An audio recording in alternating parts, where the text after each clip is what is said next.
I'm sitting here. I was doing a little Bible study, reading on Psalms 57 and just studying David and how he's inquiring to the Lord.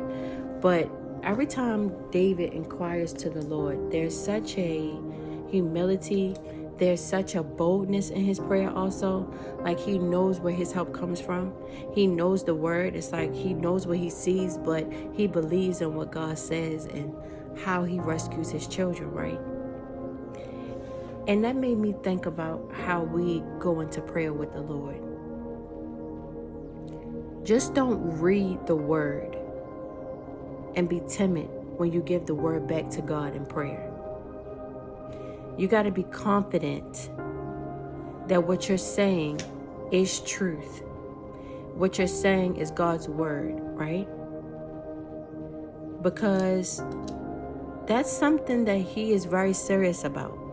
He's very serious about his word. That's the only thing that will stand. And you have to be confident in the word more than you're confident in your own abilities. When he gives us these gifts, when he gives us these platforms and all these kind of things, it starts to go to our head just like Solomon. But you do not know or remember. You start to go so far off that you don't understand where your help comes from in the first place, who gave it to you in the first place.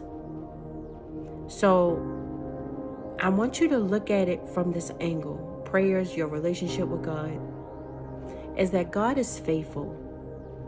And he's faithful to him being a man of the very word that you're reading and studying.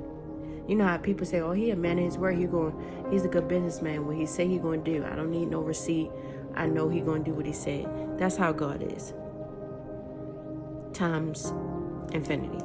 However, so now when you read his word, when you meditate on his word, when you're hungry for his word and you eat upon his word, because now you know that the very thing that you're giving back to God, now that you know the assurance of his ability and not your ability, it won't fail.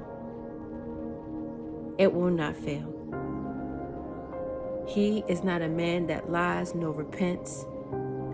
His word does not fall void to the ground. It's all about the motive, the root of how you're speaking God's word. If it's coming from you believing in your own ability and then trying to put God's word on that, he's not going to perform that. He's not going to execute that. But when you cry out to him, because David was a king. David was a king. He had the opportunity and the pull and the power and the authority to do whatever he wanted to do. But at the end of the day, he knew who put him in that position in the very first place. He knew that. So he's going to go right back to the one that gave him that authority in the first place.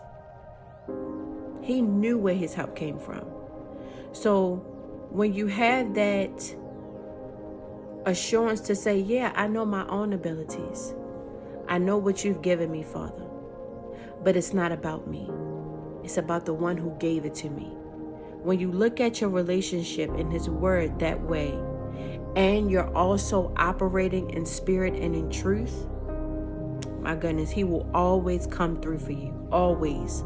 It's all about him and the abilities of his spirit. But this only works if you believe in his very word. It only works if you believe that what you read is true. It only works if you believe that everything that's in this word shall come to pass.